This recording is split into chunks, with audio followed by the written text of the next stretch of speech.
नमस्कार, the infinity अकॅडमीच्या YouTube चॅनलवर आपल्या सर्वांचं स्वागत। मी अमित डहाणे। दिवाळीच्या फार फार शुभेच्छा तुमच्या सर्वांना।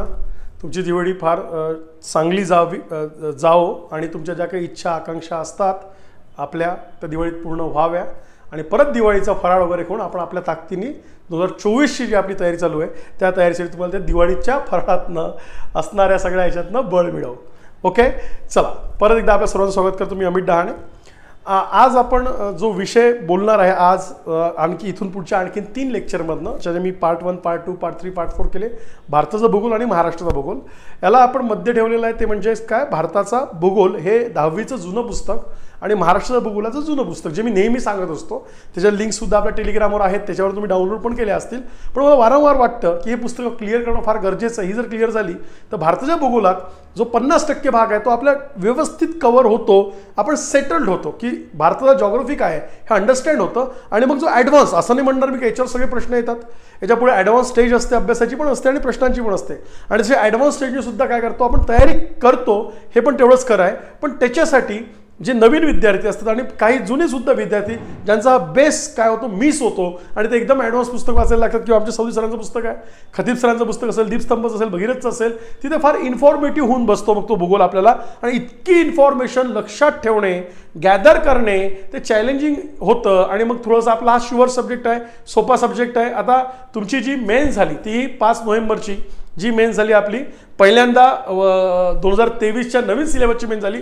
त्यात माझं ॲनालिसिस असायचे की 10 प्रश्न त्यांनी भूगोल आणि पर्यावरणाचे विचारून मिळून 10 प्रश्न विचारले। त्यात सपोज पर्यावरणाचे 4 असतील, भूगोलाचे 6 असतील। याच्यात मला ऑलमोस्ट ते इन्फॉर्मेटिव्ह वाटते, मला ती अजिबात कन्सेप्च्युअल वाटलेली नाही। मेन्सला गेल्यावर आहे अजून इन्फॉर्मेटिव्ह झालेलं दिसतंय। जास्त माहिती पूरक त्यांनी प्रश्न विचारलेले आहे, ज्यात माझी माहिती इन्फॉर्मेशन काय असणार आहे आणखीन चांगली असावी लागणार आहे। पण अख्खी माहिती संपूर्ण इन्फॉर्मेशन पाठ करायची गरज नाही आहे। ही गरज नाही का, तर त्याच्यासाठी भूगोल हा विषय तुम्ही अंडरस्टँड झाला, तुम्हाला सिक्वेन्स समजला, तुम्हाला नकाशा समजला की असणाऱ्या ऑप्शन्समधनं आपण उत्तरापर्यंत पोहोचू शकतो, एलिमिनेट करून पोहोचू शकतो। त्यामुळे each and every data not necessary की तुम्ही कॅरी करेल, तुम्ही मेमराईज करेल, अजिबात गरज नाही। मग त्यावेळी स्टेट बोर्डाचं महत्त्व मला वारंवार जाणवतं। म्हणून आपण एकदा परत, आपण याच्या आधी पण बोललेलो आहे, पण मी आता स्टेट बोर्डवर आज 10वीचं स्टेट बोर्ड असेल या व्हिडिओमधनं, पुढच्या व्हिडिओमधनं आपण पार्ट 1, पार्ट 2 मध्ये बोलू की 10वीचं पुस्तक किती इम्पॉर्टन्स आहे, ते आपल्याला काय देऊन जातं। आणि मग 10वीच्या पुस्तकाची पुढची stage that is the advance. आणि ते ॲडव्हान्स जो काही मला भूगोल वाचायचा भारताचा, मग त्यासाठी मी एखादा रेफरन्स बुक वापरत असेल आणि मग ते इतक्या रेफरन्स बुकमध्ये खूपच इन्फॉर्मेशन आहे, ती सर्व इन्फॉर्मेशन कॅरी करायची का अजिबात गरज नाही। त्यावेळी आपण ही माहिती आजच्या या व्हिडिओमधनं बघूया। चला मी परत आपल्या सर्वांचं स्वागत करतो। मी फक्त 1 मिनिट अनाऊन्स करून घेतो की आपली जी राज्यसेवेची बॅच आहे 2024च्या फ्रीच्या दृष्टीने ती 20 नोव्हेंबरला सुरू होणारी ती बॅच आहे। रोज 4 वाजता बॅच असणार आहे। सध्या त्या बॅचचे लेक्चर संध्याकाळी 6 वाजता असणार आहे, पण ही पण मॉर्निंग सेशनचीच बॅच असणार आहे, रोज 4 तास। अशी ही एकूण आपली 3 ते 4 महिन्याची बॅच असणार आहे राज्यसेवा पूर्वच्या दृष्टीने। अपेक्षा करूया जेव्हा तुम्ही हा व्हिडिओ ऐकता आहात, कारण की हा व्हिडिओ दिवाळीत तुम्ही ऐकताय, त्यावेळेस आयोगाचं कदाचित टाइम टेबल आलेलं असावं, जे आपण सगळ्या वाट बघतोय की 2024चं टाइम टेबल कधी येईल, काय येईल, बघूया ते कसं येत आहे, नाही येत, परीक्षा जाहीर होते नाही होत, जागा आता नंतरचा भाग ॲड कधी येईल, पण पहिले टाइम टेबल जाहीर होईल का, तर ते आपल्याला बघावं लागेल। दुसरं, आपल्या सर्वांना माहीत आहे की सध्या आपल्या महाराष्ट्रातली एक स्थिती जी काही आहे आपल्या मराठा आरक्षणाची, त्या संदर्भातली पण एक स्थिती होती। कदाचित त्या संदर्भामुळे आयोग जाहिरात लवकर काढेल नाही काढेल असे बरेच प्रश्न मुलांचे येतात आहे, ते प्रश्न मी सांगतो आहे। पण आपण त्याचा विचार करू नये, मे बी त्या आता तुमच्या कोणाच्या हातात नाही आहे, ते शासन निर्णय काय करतोय, ते जाहिरात काढतंय, आयोगाला देत आहे रिक्विजिशन आणि आयोग टाइम टेबल डिक्लेअर करते का, लेट्स सी, ते पण आपल्याला माहिती पडेल। पण त्या वेळची बॅच आपली आहे, ही बॅच पण लक्षात घ्या।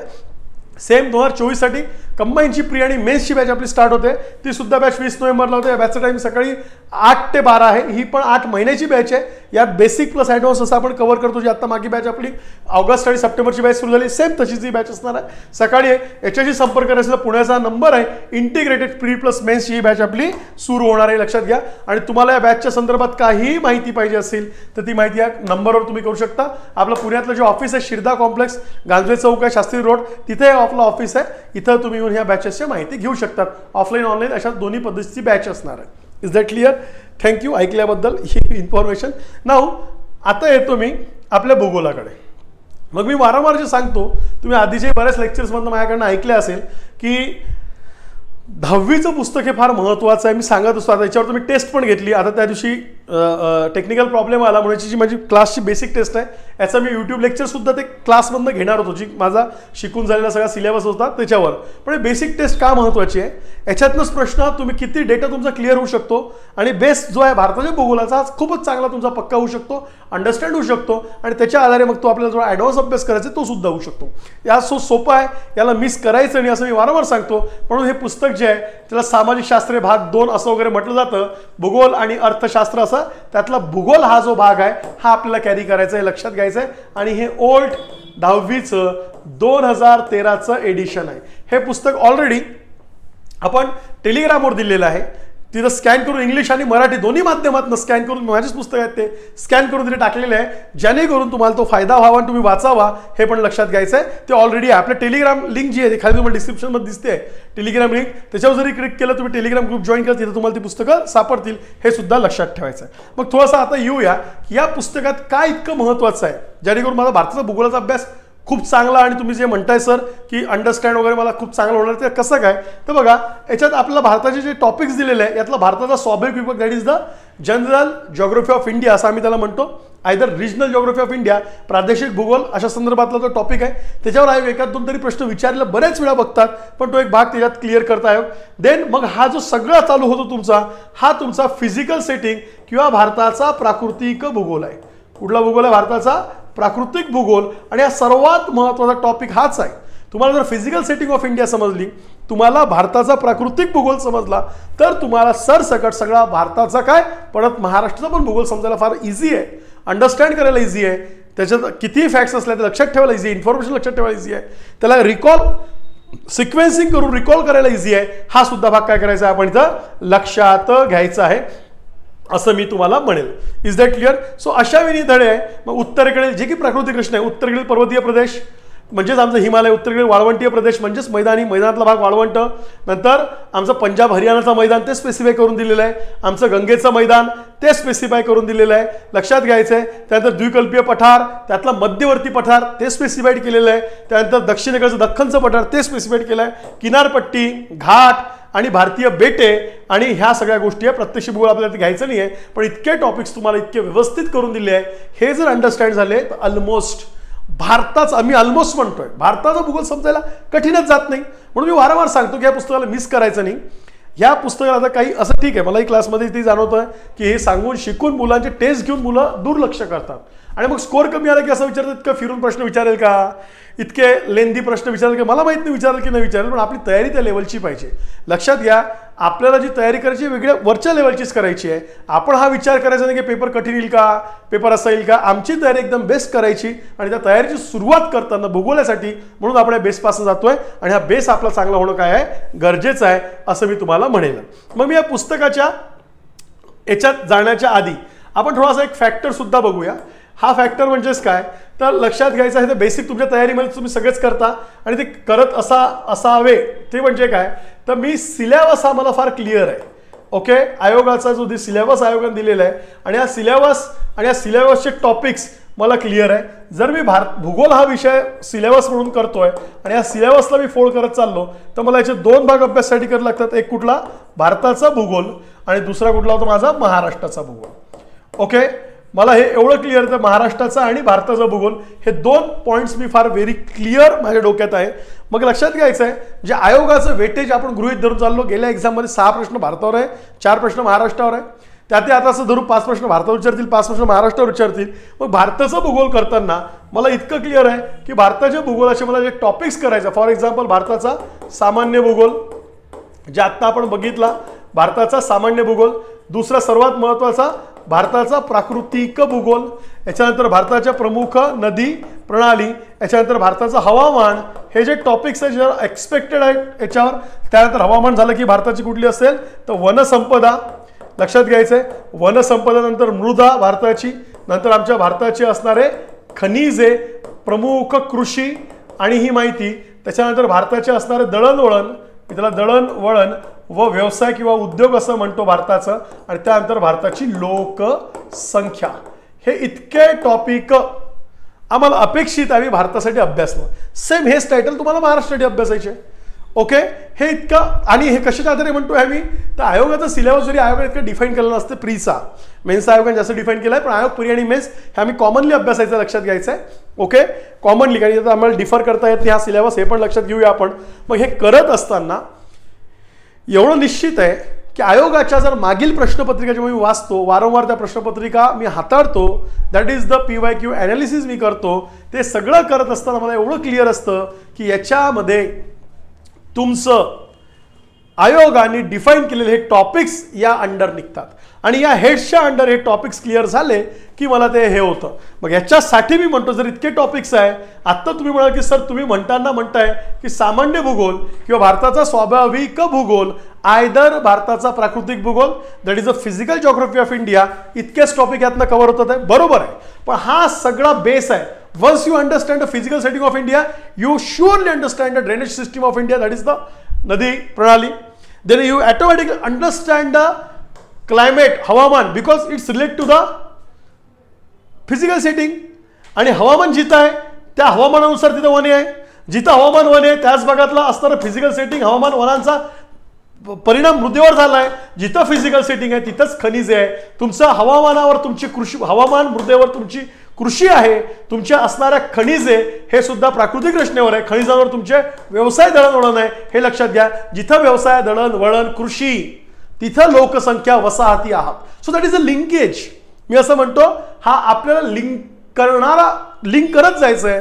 आणि भूगोल हा फक्त आणि फक्त तुम्ही शाळेय किंवा त्यालाही म्हणतो मी, तुम्ही असणाऱ्या कॉलेजच्या पदवी लेवलवर अभ्यासायचं नाही. This is not a university exam, it's a once or the 10 step ahead of the university exam. हा पण लक्षात घ्यायचा आहे. It is the one either 10 step ahead of the university exam. It's a competitive examination, ही स्पर्धा परीक्षा आहे आणि याच्यात कॉम्पिटिशन टफ आहे. आयोग सरळ प्रश्न सोडणार नाही, काही सोडतील, पण मोस्ट ऑफ द प्रश्न आयोग फिरून विचारेल. मोस्ट ऑफ द टाइम आयोग इन्फॉर्मेटिव्ह विचारेल, विधानात्मक विचारेल, ॲनालिटिकल विचारेल. हे सगळे टॅकल करण्यासाठी आम्हाला तो लिंक करत अंडरस्टँड करत जाणे हे फार गरजेचं आहे.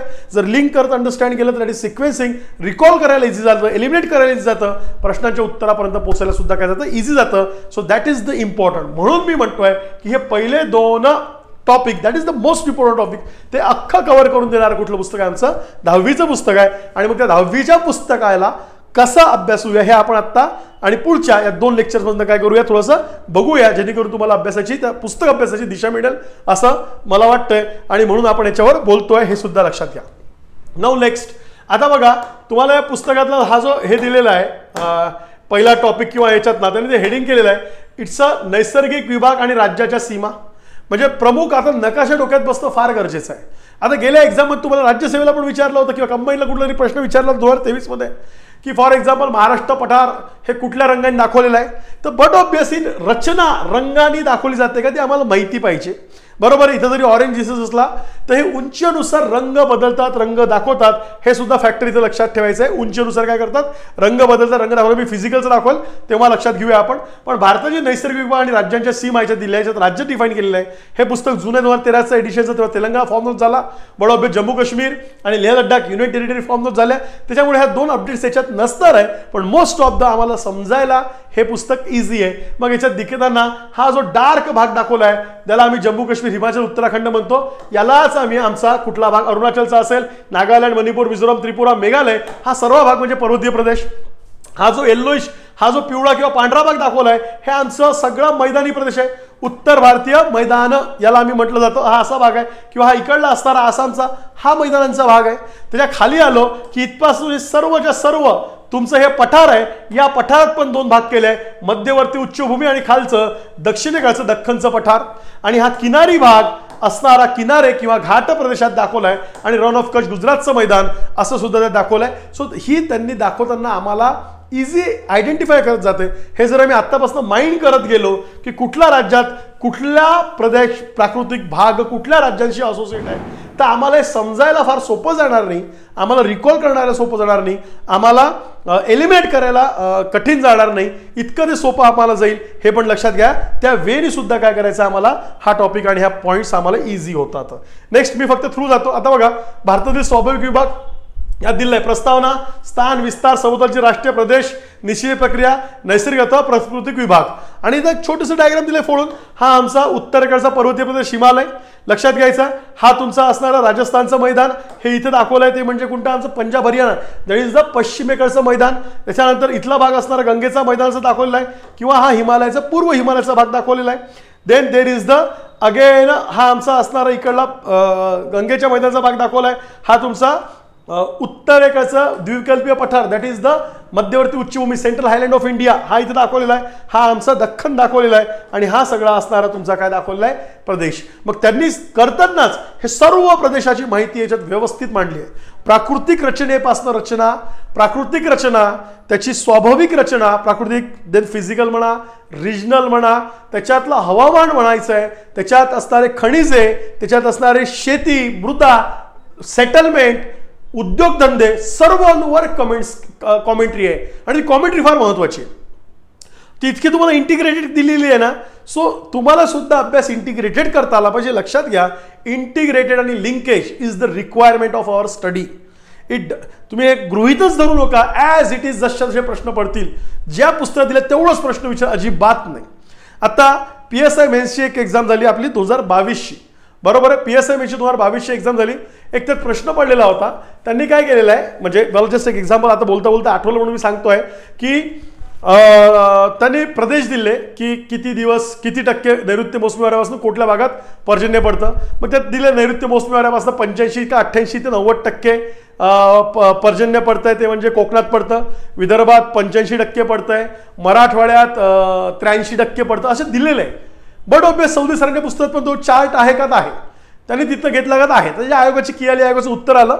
मग एका विद्यार्थ्यांनी जस्ट मला विचारलं की सर सौदी सरांच्या पुस्तकात 84 दिलेलं आहे, स्टेटमेंटमध्ये 83 दिलेलं होतं, तर माझ्यामध्ये स्टेटमेंट चुकलेलं आहे, मी हा रेफरन्स घेऊन आयोगाला पाठवू का. म्हटलं अजिबात नको करू.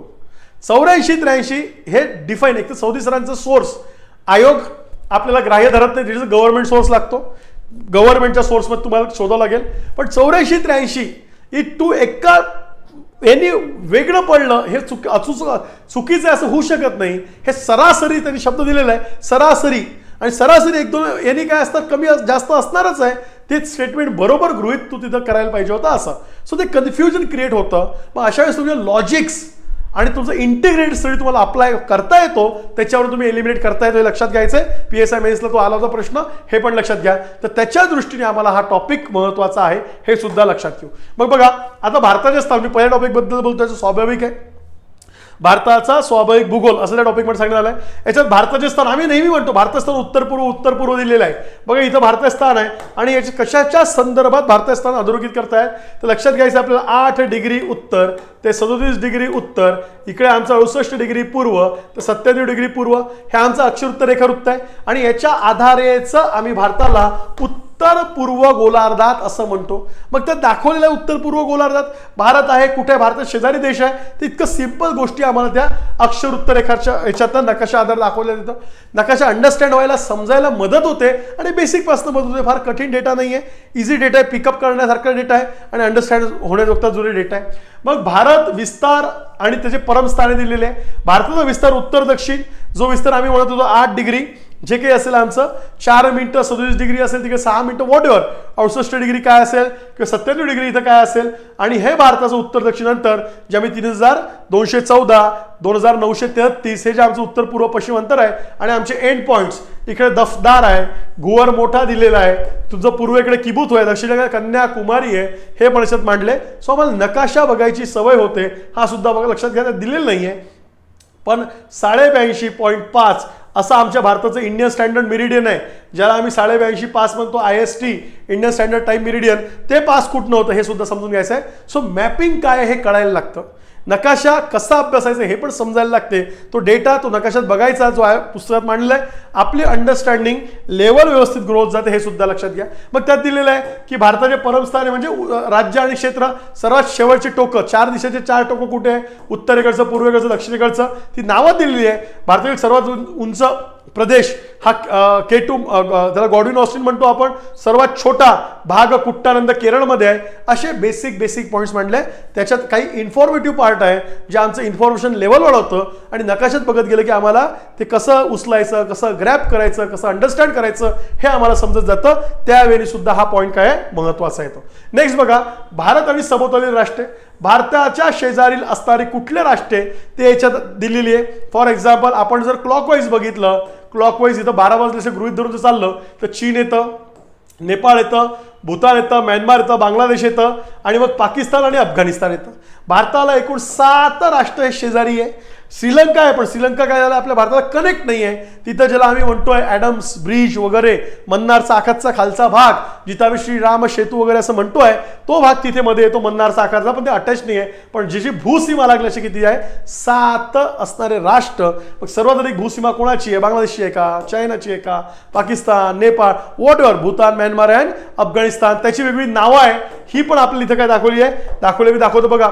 भूसीमेवर असणारे राज्य, सर्वात जास्त सीमा कोणाची आहे आणि बघा इथं दिलेलं आहे, किलोमीटर टक्केवारी पण दिलेली आहे आणि त्या भूसीमेवर भारताची असणारी कुठली राज्य ही पण इथं दर्शवली आहे. म्हणजे आम्ही बऱ्यापैकी पॉलिटिकल जॉग्राफी इथनं आम्ही काय करत जातो, अंडरस्टँड करत जातो, समजत जातो आणि याचा आम्हाला बराच फायदा होतो. अंडरस्टँडिंग करताना आम्हाला राज्य समजत जातात, कुठल्या दिशेने कुठलं राज्य आहे. कारण की बेस इथनं चालू केलं आता मॅप, भारताचा मॅप, भारताची एकूण असणारी राज्यांची रचना ही समजायला फार मदत होते. ते समजली पाहिजे, नाहीतर मग ते आम्हाला प्राकृतिक रचना त्याशिवाय समजत नाही. ती नाही समजली तर बाकीचे टॉपिक्स आम्हाला कनेक्ट व्हायला फार कठीण जातं. आणि म्हणून मी कायम सांगत असतो, जे माझं म्हणणं आहे त्यासाठी आपण हे करतोय की तुम्ही हे पुस्तक बेसिकली व्यवस्थित वाचलं पाहिजे, अंडरस्टँड करून वाचलं पाहिजे. शिवाय या पुस्तकात जसं दिलं आहे तसं आपण अर्थला सुद्धा आउटलाईन मॅप काढला पाहिजे आणि त्या मॅपच्या आधारे सुद्धा काय भरली पाहिजे, आपली माहिती भरत गेलं पाहिजे. मग चीन सोबत असणारे कुठले राज्य आहे, नेपाळ सोबत कुठले, भूतान, म्यानमार, बांगलादेश हे सर्व त्यात टाकले, अफगाणिस्तानसोबत कुठलं असणार आहे आणि आमची टक्केवारी कोणासोबत किती आहे. सर्वात जास्त असणारं तुम्हाला दिसतं इथं की आमची सीमा आहे बांगलादेशसोबत 27% आहे, हे पण इथं दिलेले आहे. असे बेसिक पॉईंट्स आमच्या बऱ्याच इथं काय केलेले आहे, देण्यात आलेले आहे. हा सुद्धा इथे काय करायचा, लक्षात घ्यायचा आहे. ओके, हा सुद्धा पण पॉईंट काय करायचा, लक्षात घ्यायचा आहे. हा इथं आपण लक्षात घेऊया. ओके, नेक्स्ट आता बघा प्राकृतिक विभाग. हे प्राकृतिक विभाग आता हे जे आम्हाला शिकायचं, जे मी म्हणेल नेक्स्ट लेक्चरमध्ये आपण बघूया. प्राकृतिक विभाग, आणि हा फार इम्पॉर्टंट, हा समजणं गरजेचं. हा समजला की आम्हाला फार इझी पुढचा भूगोल भारतात समजायला जातो. मग आमची प्राकृतिक रचना, प्राकृतिक विभाग आम्ही 5 याच्यात या भारताच्या प्राकृतिक रचनेचा अभ्यास करतो. त्यासाठी आम्ही त्याचे काय केलेलं आहे, 5 विभाग केलाय. उत्तरेकडील पर्वतीय विभाग, उत्तर भारतीय मैदाने, भारतीय पठार, किनारी मैदाने आणि बेटे, दॅट इज द, याला आम्ही म्हणतो हिमालयन रेंजेस किंवा आमच्या काय म्हणतोय त्याला आम्ही mountain ranges, northern mountain ranges, then your northern plains, त्याच्यानंतर Indian plateau, either the Indian peninsular plateau, त्याच्यानंतर याला म्हणतो कोस्टल रिजन्स आणि द आयलंड्स, असंही आम्ही त्याला म्हणतो, इंग्लिश आणि मराठी दोन्ही. कारण की बरेच पोरं याच्यातनं थोडंसं नवीन याच्यात नाही. तर मग बघा इथं दाखवताना ही त्याची रचना दाखवली आहे. हे तुमचे प्रमुख प्राकृतिक विभाग दाखवले. हा पहिला प्राकृतिक विभाग तुमचा या भागातनं आलेला, लक्षात घ्यायचा आहे. हा प्राकृतिक विभाग हा सर्व तुमचा हिमालय, जी आमची भारतातली एक रचना आहे, जी उंच पर्वतीय शृंखला रचना, त्याला आम्ही उत्तरेकडील पर्वतीय प्रदेश म्हणतो, तो हिमालय आहे. मग आता याच्या पुस्तकात फार छान दिलेलं आहे की ॲक्च्युली हिमालयाची निर्मिती कधी झाली ॲक्च्युली, आणि हे प्रश्न राज्यसेवा मुख्य पडला सुद्धा या पुस्तकाचं युटिलायझेशन झालेलं आहे. बऱ्याच वेळा प्रश्न काढण्यात आलेली आहे आणि त्या प्रश्नानं अंडरस्टँडिंग बेस प्रश्न निघतात, म्हणून या पुस्तकाची मांडणीच चांगली आहे. पण इथे हिमालय असेल, हा असणारा उत्तर भारतीय मैदाने असेल, इथूनच नाही तर इकडल्या साईडचा सुद्धा आमचा पूर्ण उत्तर भारतीय मैदाने, त्यात राजस्थानचं मैदान, त्यात पंजाब हरियाणाचं मैदान, गंगेचं मैदान, आसामचं मैदान, हे सर्व त्यात दिसतंय. आमचा असणारा द्विकल्पीय पठार जे आपण पहिल्या याच्यात बघितलं तेच, समजा यातले 2 भाग आहे, मध्यवर्ती आणि खालचा दख्खनचा. हे भाग कोणी केलेला आहे, तापी आणि नर्मदेमुळे हे डिवाइड झालंय, तापी आणि नर्मदेमुळे डिवाइड झालंय, हे सुद्धा दिलेलं आहे. आणि मग इकडे असणारा पश्चिम घाट आणि इकडे असणारा आमचा पूर्व घाट, पश्चिम किनारा, पूर्व किनारा, आणि इथं असणारे लक्षद्वीप आणि या साईडनं असणारे आमचे अंदमान निकोबार. आता याची इत्यंभूत माहिती, त्याची फिजिकल सेटिंग, त्याची रिजनल सेटिंग, त्याच्यातले राज्य प्रमुख कुठले कुठले येतात, त्याच्यात असणारं हवामान कसं आहे, त्यातले वने कसे आहेत, त्यातली खनिजे कशी आहेत, त्यात कृषी कशी आहे, म्हणजे एकूण शेती कुठल्या प्रकारची होतात, तिथे उद्योग व्यवसाय काय आणि तिथे लोकसंख्या काय, प्रत्येक याच्या त्या पुस्तकात मांडणी केली आणि ती खूप चांगली आहे समजण्यासाठी. हे पण लक्षात घ्या, संपूर्ण ऑलमोस्ट भारत अंडरस्टँड व्हायला ती मदत करतात. मग त्यांनी डिवाइड केलंय की उत्तरेकडील पर्वतीय प्रदेश, पश्चिम हिमालय, मध्य हिमालय, पूर्व हिमालय.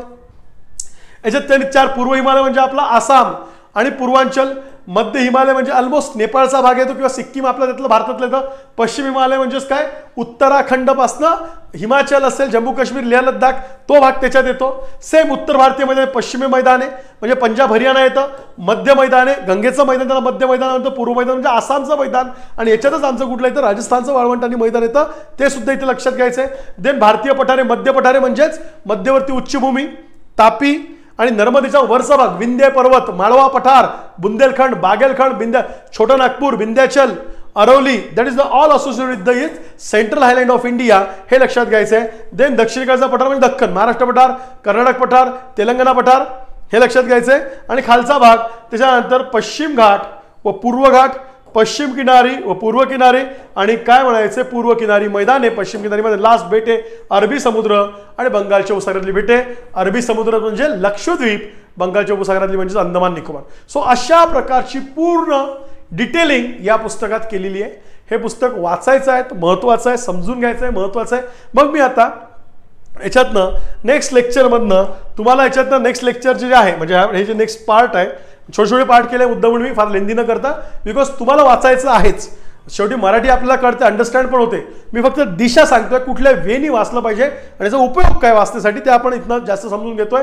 पण दुसऱ्या पार्टमध्ये, या पार्टमध्ये सेकंड पार्टमध्ये मी तुम्हाला ती पूर्ण फिजिकल सेटिंग आपण ओव्हरव्ह्यू करूया, त्यात काय काय मांडणी केलंय आणि ते किती महत्त्वाचं आहे. जिथे जिथे मला आठवेल तिथे मी प्रश्नाचा सोर्स आठवतोय, प्रश्न आठवून सांगतोय कसं कसं हे करायचं. आणि मोस्ट ऑफ द वेळेस मला त्यात आलंच, तुम्ही पुस्तक बघू याच्यात. ते पुस्तक म्हणजे मला वाटतं 95 पेजेसचं पुस्तक आहे काहीतरी, ऑलमोस्ट तेवढं पेजेस आहेत बसतात का ते पण आपण काय करूया, चेक करूया. आणि ते झालं तर मग मी तुम्हाला पुस्तकातले पण मेन टॉपिक सांगतो किती आणि किती त्यातनं प्रश्नांचं रिफ्लेक्शन असतं. तर अशा वेळी हे पुस्तक वाचलं पाहिजे असं मला वाटतं आणि ते आपल्या खूप फायद्याचं आहे, हे पण मी म्हणेल. दुसऱ्या पार्टमध्ये आपण ते टॉपिक डिटेल करूया.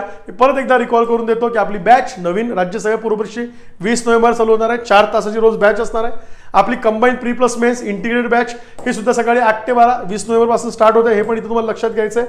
त्याच्यानंतर ह्या बॅचेस संदर्भातली जी माहिती आहे ती इथं दिलेली आहे. त्याच्यासाठी तुम्ही काय करायचं आहे, आपल्याशी संपर्क करा आपल्या अकॅडमीला आणि या गोष्टी तुम्हाला सहज इथं कळेल, हे पण इथं लक्षात घ्या. तुमचे जे काही प्रश्न असतील ते आहे.